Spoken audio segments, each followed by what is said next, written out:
नजरिया जियरा गड़ी गड़ी जालाना सैया संवर कर। हे बड़कू टक्कर छुआ जी एकर पापा फोन करे रहन। का कहा था? एकर पापा फोन करे रहन कि ओथा भैया कह दे ट्रैक्टर चलइहन जी। करे तोरे तनिको दिमाग हो। का दिमाग? गर्मी भर जौन हो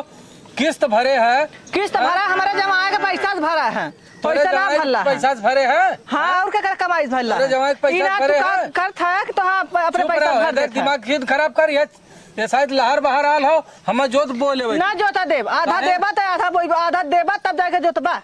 मंजूर कर। आधा ना दे जात कहाँ देला? हां कुत्ता मेहरी के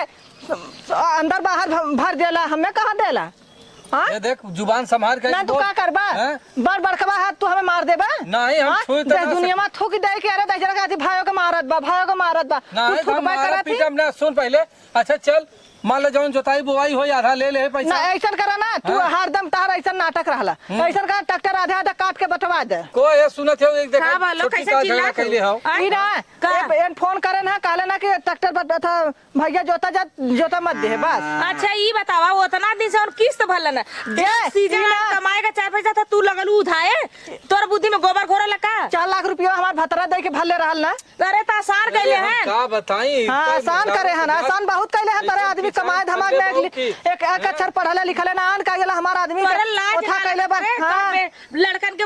बुढ़ऊ आज तक 1 रुपया कबो ना कमाइने शादी कइने बियाह कइने पढ़ाऊ ना लिखाऊ ना आ तू एलू उनके सामने जवाब सवाल करे। बिल्कुल अब वो ट्रैक्टर बटवावत हूं जो रोजी रोटी घरे का काट के बटवावत हूं। बिल्कुल बटवा दे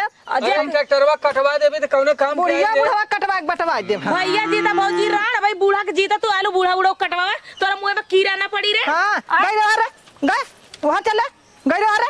एखन नहीं घेरे में पोछ गाय लेके आल बा घमंड इतना हां तब का इतर आबे करी तब का चकबाल ना ढीला होत ना तब कुछ कर तू तोहरा चकबाल ढीला ना हत ना आरी बगल ना बैठ तू समझलो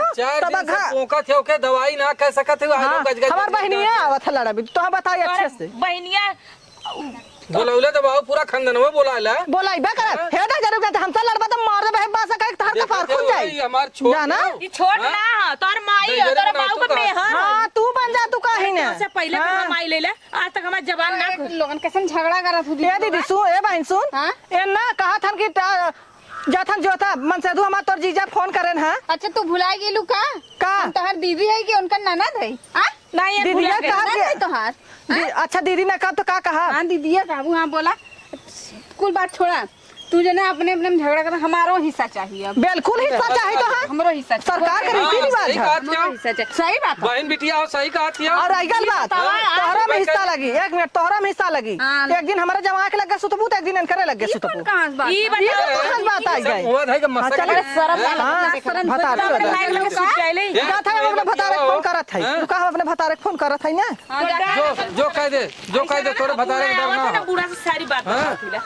बूढ़ा ने हमरो हिस्सा चाहिए। को ई बतावा ये तनी हिस्सा बांट ले बा तू ले ले बा वो ले लेंगे सब ले ले ई लड़कियन के आनी पढ़ाई शादी ब्याह क्या करी कोहो ए बहनी का तू सब झगड़ा करे उग जाए के अपने जवाई से झूठ साथ फोने में बतियावत बाटे ए हम तोरे जीता ही कुल होत हुए हम बटे ना जब जे दिन जिया काट के बटिए उनका भतारे कमाई करी हमारा पता चल का उनकर भतार देले हो का के ट्रैक्टर कटवाई गई है अगर बांट के देबे ना हमरो नहीं बहनी हम अपने जियत ना बटी जब हम मर जाब उनका जवान बम्बई कमात हो नोट काटत हो गए और जवान घरवा हो वो अगर चलाई न सीजन में जोताई बुआई न करी घरे खर्चा कैसे चली 4 दिन का जोताई आई ले चल के जोत बोई के जा भैया तू कमा ल चढ़ा जोता और अब बतियाऊ भवन से समझा कहीं उनसे टेंशन मत कर चला ठीक हो ऐसा का सीजन हो गया जोता बुआ देखत हैला ना भैया हम जात हैला ना भैया रुकल रहा ओकरे बाद में ना ओना पूछा अगर बोले बल भर कचरा को ऐसा का जोताई है बरसात आई है जाई के जोता बोवा अच्छा पैसा रही नून तेल लकड़ी खर्चा चली अब चलो ओकरा जवाई से हम बतिया लेबै हां हम बतिया ओकरा जवाई से हां हटा अरे हे देखा हो अरे बोरे बाप्पा कहा है तू कैसे बतियावत हो करे तू एक खन आइला दूठे ना भी आइला तोहर जवान बम्बई कमात हो का पैसा घरे खर्चा देला ई ना दे तू ना खातो तब ना कचार का करलू राड़ा का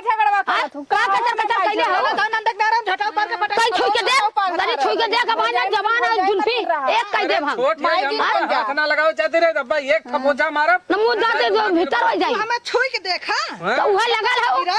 लगल हो जोन बचावत है उहा तू गवावत है बचावत है वो सोचा थिन के बारे कहा बुढ़ा ये दिन बदलू है ने देखा तो जाए करे नूनो करे लड़की लड़कन खर्चा जा ट्रैक्टर में चलाई जा हम ना चला दे ट्रैक्टर हम जाते था तोहर जवाई भत्ता खरीद ले हां हमारे घर वाले हमें रहा ना देते हां जो हमारे घर तोहर जवाई भत्ता ना कैले हो गए आइलो बतिया चला भाई ऐसे ना आ ट्रैक्टर न जाई अच्छा, ई चल। किसान के ला भैया काहे ना चली रे कहां से ओकर खर्चा चली घरे जब गोरू ला चौगा ला खेती ला कियारी ला करत ज्योति ला जब जाई कहां जाई जब किसान कर दे तो का करूं ऐसा किचाइन हो गई आज न चलाई लेकिन ट्रैक्टर चढ़ा जो रहो फोन आवत हम चला बतियाऊ 1 घंटा आराम करे तब हां जाए चलो 1 घंटा आराम कर किचाइन करे हम माई बतावा तोहर जवान तो बम्बई कमात हो नोट गठिया गठिया धरत हो टुकली काजर भात भात कहरवा मोती करत हो और जेकर जवैया घरवा गोरू चौगा खेत कियारी करत हो ऊ कवन झूलन झब्बा गढ़ाई के देई बार हमने बोला इतना कैली शादी कैली बियाह हम कैली ट्रैक्टर हम अलगाजी ना करे देब इनके राहत बना रहा और नहीं तो अपन बम्बई ले जाए के हमने बता एक साथ जाए है। जाए लेकिन हम अलगाजी करे ना देब अपने जियत